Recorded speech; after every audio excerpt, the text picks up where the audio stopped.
Well, this subject is obviously going to have a universal resonance because all of us have faces. But there is something that we definitely know, and that is that of all of the creatures that we're aware of, human beings have by far the most expressive faces. And by extension, um, that would suggest that we have something that is the single most expressive thing in the known universe outside of reality itself, in terms of beings with these crystallized, condensed nervous systems. We have this thing that is the translator of souls in a way. And faces are weird because they're one of those things, just like breathing or walking, anything that's seemingly mundane that we see so often that the spectacular nature of it seems to not really be there. But it's a very strange thing how we have these faces. I mean, it really is. Have you ever looked in the mirror at your own face and just been like, "Wow, that's interesting. What's going on there?" Because the face translates, like I said, the activity of us. A lot of the times, this obviously goes on without us paying much mind to it, and sometimes we try to intentionally move our faces certain ways to relay something or to not relay something. Like poker face, obviously, is the art of not revealing what's going on inside of you. And not everybody can do that. Some people have piss poor poker faces. Some people are terrible liars. Some people wear their heart on their sleeve, so to speak. Some people, everything is written all over their face all the time. And you could probably say that about most of us, but it's more subtle with some, more obvious with others.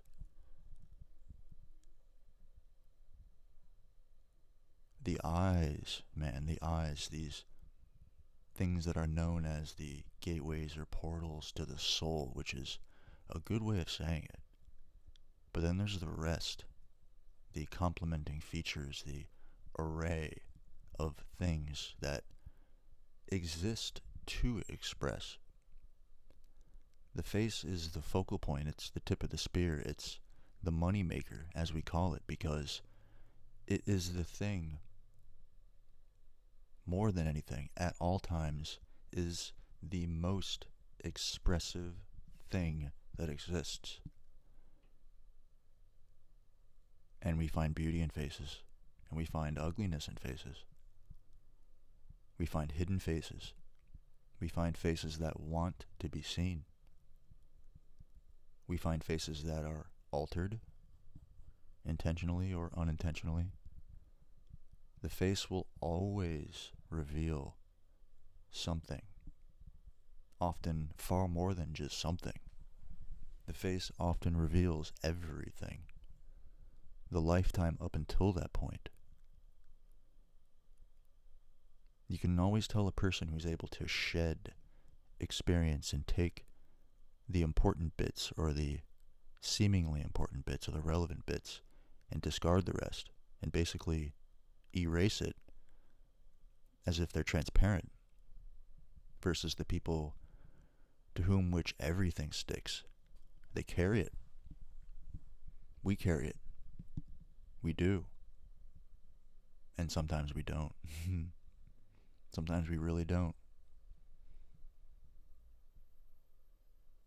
But I've noticed that there are faces that are hypnotic entities. They are these things resting upon the shoulders of people that go around casting hypnosis all the time. Very, very hypnotic. Very hypnotic. And there are other faces that are quite the opposite. They're almost anti-hypnotic, to where They break spells. They break illusions. And I don't mean that in the Buddhist way. I mean that in the way of dramatics. Because faces are one and the same with dramatics. They are the expressor of dramatics. And by dramatics, I don't mean something negative, as if I'm using the word drama as people commonly use it when talking about negative events. I mean it in terms of the expressor. And it's good to know what kind of face you have, what you're working with, because it really is the most important thing that we have is that face of ours. And I think that's pretty clear in the way people deal with their faces over time, with what people are willing to do to maintain or enhance their face, to fight aging even. And sometimes people destroy their faces, and that in and of itself is also a statement. It's reflecting something inside and putting it outside. But the hypnotic faces, those we can watch and look at and listen to no matter what they're talking about. Because there's a certain ride there, a certain little voyage. We're taking on a bit of a trip. And this is at the absolute apex of what actors and actresses are trying to do. This is their entire game. They're trying to persuade you that what is happening is actually happening through the hypnosis of their face. And we're watching those faces. And some of them are damn good at pulling me in. I've been pulled into movies that I know are complete scripts through and through, with a full staff around, cameras, lights, everything. But yet still some part of me has this reaction, visceral, emotional reaction. Somehow I am hypnotized, essentially, and this thing happens that is almost like a switch that's flipped. Like once I'm watching a good actor or actress, and they're truly good, and I see that and recognize that, like a switch is flipped, and I'm just in it now. I'm committed, you know. And it's the exact opposite for bad actors. That switch is never flipped, and you're painfully aware the entire time that there's a script and there's lights and cameras and a whole team around. Like, you're painfully aware that this isn't real, and you're not pulled into the drama, the dramatics, the voyage. And obviously actors and actresses are the epitome of this, but we all do this all day, every single day. And it's a pretty fucking miraculous thing, if you ask me, because there are no faces anywhere. You leave Earth, so far as we know, there's not a single face to be found. Not one. And suddenly you get to Earth and there's almost 9 billion of them. No two exactly alike. There are types, similarities. There's even identical twins who are not identical. Identical twins who still have very separate and distinct ways of expressing, of being. And maybe when you first lay eyes on those twins, you know, they look like twins, but over time, once you start to see the workings of them and the activity of them, there's a very clear and distinct separation, just as much as anybody else. And something that I've definitely noticed through life is you're going to want that face of yours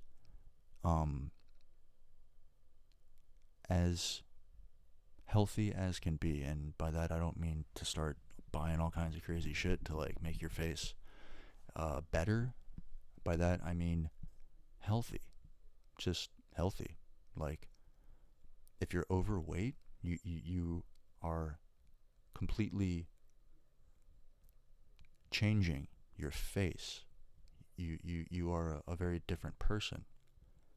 And I'm not saying that in an insulting or a judgmental way. I'm saying that in an objective way. You have one shot, one ride, and if you want to get the most, have a maximum human experience, you're going to want that face to be a source of radiation. I mean, I guess you could say you're going to want it to be a face capable of hypnosis.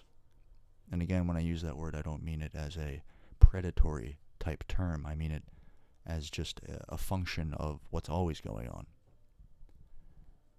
Because we find pleasure in hypnotic faces. We want those faces. And the nature of me and the nature of another is a very specific chemical between me and that person.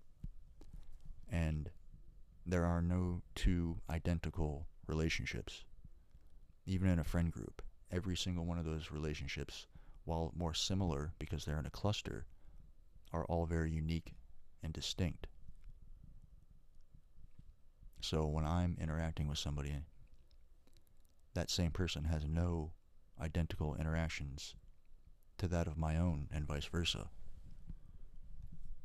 And I think that's pretty fucking beautiful, how you can have so much range. You can have so many people over and over and over and over again, splitting the genes 50-50, mother, father, sharing them, and having just such a vast array of genetic diversity. It's really remarkable if you think about it. And all those faces that come about. And those eyes. The importance of our vision. The importance of being able to use your eyes with other eyes. The importance of what it feels like to look into somebody else's eyes and feel them. Not in a weird way. I mean, to just all of a sudden snap your wavelengths together.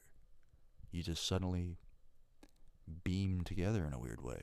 You know, when you look somebody in the eyes and you just both have this natural resonance, and all of a sudden you're on the same wavelength. All of a sudden you get it. And two people who are very, very close friends, when they're out among other people, make faces back and forth over and over and over again, probably far more than words that are said, that determine the sort of, I guess, judgment of how things are going. If you meet somebody new, you'll make faces at each other. Very subtle, sometimes very small, but we always do this. You know, we'll make weird faces, or we'll put our eyebrows down, or we'll stick a tongue out, or all kinds of things. And it's kind of funny. When somebody makes a face at you, you know, maybe after somebody says something and maybe they're looking away, at that exact moment, you either accept it or reject it. And which either one of those is the truth is shown by the face you make back. If you just quickly look away and have a no change to your face whatsoever, you've broken that hypnosis. You've broken that web, or that part of the web, that little chain, and the other person instantly understands that you disagree. And it sort of pauses that thread there for maybe something at a later date, and maybe you'll talk about it later. You know, they'll say, did you notice this or that? Or, you know, and you'll talk about it, and then maybe you'll get them to see what you were thinking at that time. But that's going on all the time. And it's pretty incredible also the difference between the resting face and the moving face. Because there's been many, many faces that I've seen who sort of reveal a person to be one way. And as soon as that face starts moving and they start animating, I instantly feel them as a completely different way. Just based off of how their face opens and closes. when they animate themselves. It's a weird open-close type thing. And when you're sitting in a room full of people, and there's an area where there are no people, your gaze very comfortably rests in that area. It doesn't feel anything, but if there's a person maybe a little bit more to the right, a little further to the right, all of a sudden you feel this source now as your eyes get closer to another face. And if that face happens to be staring at you, well, then you feel something very sharp. And there's this thing like that going on constantly. We're comfortable endlessly staring in a direction where there are no faces, because there is nothing to interpret that is of anything more complex than what is. There is no other interpreters to interpret. But as soon as another face starts to enter your purview, all of a sudden you feel this beaming. You feel information coming from a source that is very, very complicated, and you recognize that it's another interpreter just like you, and you start interpreting what they're interpreting, and vice versa. So much is said this way. I mean, it's incalculable, really.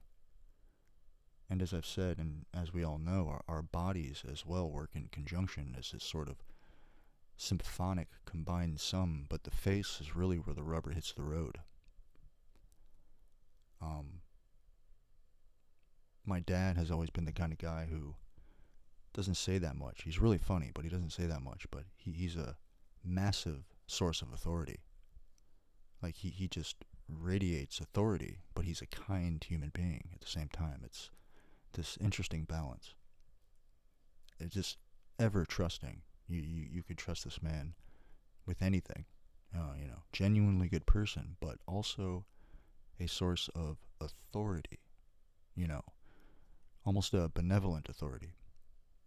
And when you look into the eyes of somebody like that, you see a sort of tempered wisdom, a sort of temperance. I guess that might be the right word, but it's a little more complicated than that. And he has never really had much interest in people. He's always liked to be by himself. And he's one of those people who finds more interest in things versus people, and somebody like that is going to be more interesting to deal with in social situations. A little bit harder to read. There's such a huge gap between people who are bubbly and outgoing and people who are more prone to solitude. But those are the two basic ends. And there's obviously a huge range in between, but as I always say, it's best to have both. But it's interesting. The voice right under the face also is translating.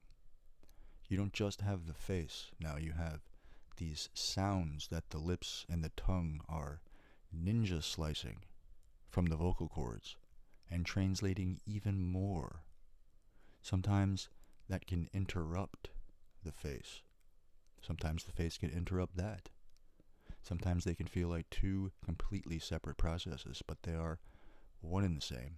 And from what I've seen, hypnotic faces have this seamless go between how their face moves and how their lips, vocal cord, and tongue move. And there's something there. There's something about believing what you're saying that changes how you say it.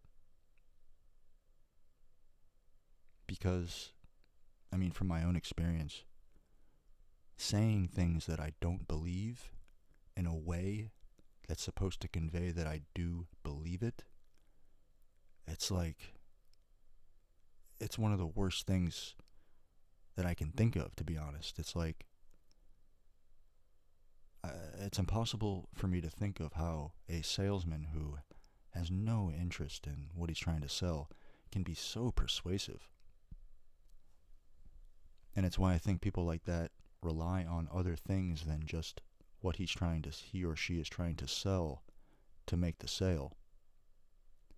Other ways of talking outside of the product. Maybe the product is a small part of the conversation. And there's something a person has to believe, I think, before they can even start to talk. And really, something that I say over and over again, how important it is to have a command of your core language. It's also important to know what sort of face you have. How do people respond to your face? And just be brutally honest with yourself. Like, this isn't one of those things that's judgmental or just trying to get people to feel a certain kind of way. I want people to have the best human experience that they can possibly have. I want every human living and every human into the future, anybody that I could ever affect in any way, to have the best human experience that they can have. I want people to feel satisfaction in what they're saying and doing. I want people to be able to feel a resonance back from their efforts. So when I say things like that, it genuinely comes from the best place. And if you're somebody who is overweight, your face is hidden, and the truth of your face is hidden. And the way your face appears is very different from a position of you at optimum health and poor health. Really, I mean, we do have one shot in these bodies at this time today, and I really find it hard to think of a worse thing than living day to day in a way that's not satisfactory, in at least some small ways. You know, to be permanently dissatisfied, drudgerous, to where there's no artistic activity going on, even in seemingly mundane ways. It's just sin. It's a crime. You know, you should, I don't like the word should, but really, the difference in how you feel, exist, do things, say things on a day-to-day basis is drastically different if your face, your being, if you are at health. And before you even get to psychological health, before you even start to even dive into that stuff, physical health comes first, because that is obvious. It's the obvious thing. It's the thing that you can't really hide. It's the thing that is the most palpably changeable, that has downstream effects, real downstream effects. If you spend the first 15 years of your life as a runner, or a basketball player, or a football player, you have built up this credit, this thing that has afforded you at least 15 more years of a much better life than you would have otherwise had, just from involving yourself in something that kept you, as a side effect, healthier. And obviously such a person can easily become dissatisfied in many, many ways as well. But on the whole, they're not starting from zero, or at least they're not starting from -6. You know, and it's not necessarily the easiest thing to just be like, yeah, I totally get that. Let me start doing some push-ups. I mean, you know, I understand. I've definitely had my vices over the years, but I think a person reaches a point with some things in their life where they actually decide even if you're talking about drugs or cigarettes or alcohol, it's like you like those things, you know. I still like to smoke. I used to love to drink. I used to take all kinds of drugs. It was fun. I loved it. So my mentality was, why would I ever want to stop? Because it's awesome. But over time, the contract starts to come due, so to speak, because you're signing a contract that you don't know you're signing when you do some things. There's a cost later, sometimes sooner, but there's always a cost. There's always a price. There is always a price, and if you're smart enough to see what that price is going to be, it'll stop you before making that exchange. But as a young person, it's almost impossible to have such wisdom. Almost impossible unless you have some very direct experience in your life that has shown you exactly what happens. Without that, you'll have a phase, but that's the thing. There's a difference between a phase and a free fall.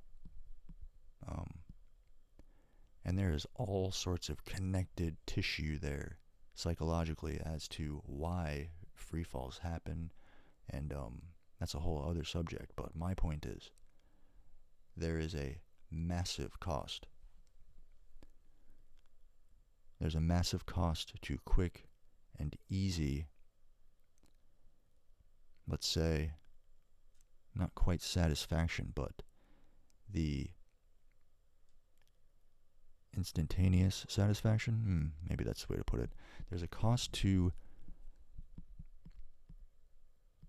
obviously, drugs. There's a cost to eating. There's a cost to smoking. There's a cost to everything. Thomas Sowell, I think he said it, there are no solutions, there are trade-offs, which is a very good way to put it, because that's exactly how it is. If you get into opiates, you're going to feel real good. But when you start doing that stuff, you don't realize that you're building up a tolerance. And you don't comprehend that there's going to be a point where your body starts to depend on it.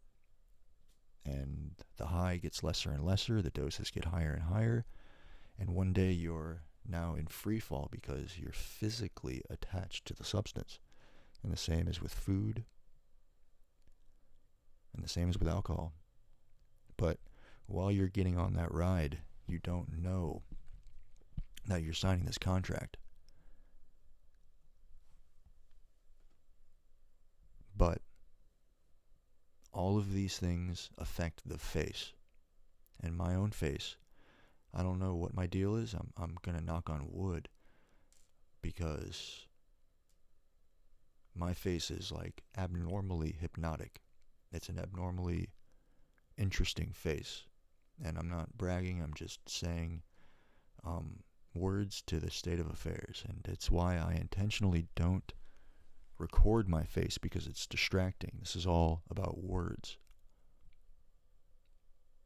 And I don't know how my face has managed to retain its shape after all the shit I've done and gotten involved with, but yeah, it's not the same for everybody.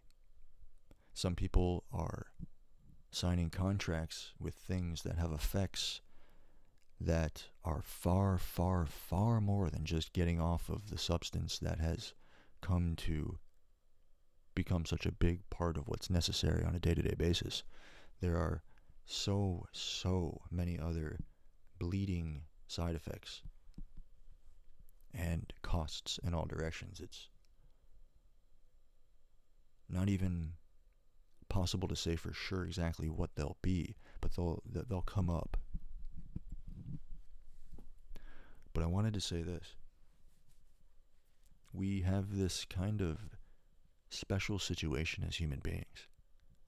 We have this ability to love, influence, to recognize our surroundings, to gather this, to gather that, to literally change the shape of the world around us towards our aims. We have the ability to do that in a way that results in us leaving this planet. We have the ability to do that in a way that results in us slowly bringing the planet into a free fall, but we've already realized that. You see, on a global scale, we've realized that this contract exists. It exists on a personal level and on a macro humanity level. We realize that what we do has these effects, and sometimes our efforts to prevent something from happening was exactly what was needed to cause it, because we simply don't know. But fortunately for us, we're clever, and we started to realize things. And it's interesting. It's interesting how humanity, it takes a long time. And it depends on what it is, you know. There's some things we obviously understand as beyond our ability to influence, and there's other things like, nuclear holocaust. Like we know very clearly what's going to happen if we, negotiate that contract too aggressively. But it's just one of those things that's sort of evidence to the fact that we are completely capable of noticing this contract coming to fruition and starting to change what we do, what we say, how we exist, to keep that from happening, or to return things to health. Our aim on a macro level is to use the resources of the planet, and hopefully beyond, and at the same time, not only maintain the health of the planet, but build it. That's what we all aim for, as much as, or at least most of us aim for, no matter what side of the political spectrum we fall on. I mean, everybody wants that, obviously. And then you go on the personal level, everybody wants that too, obviously.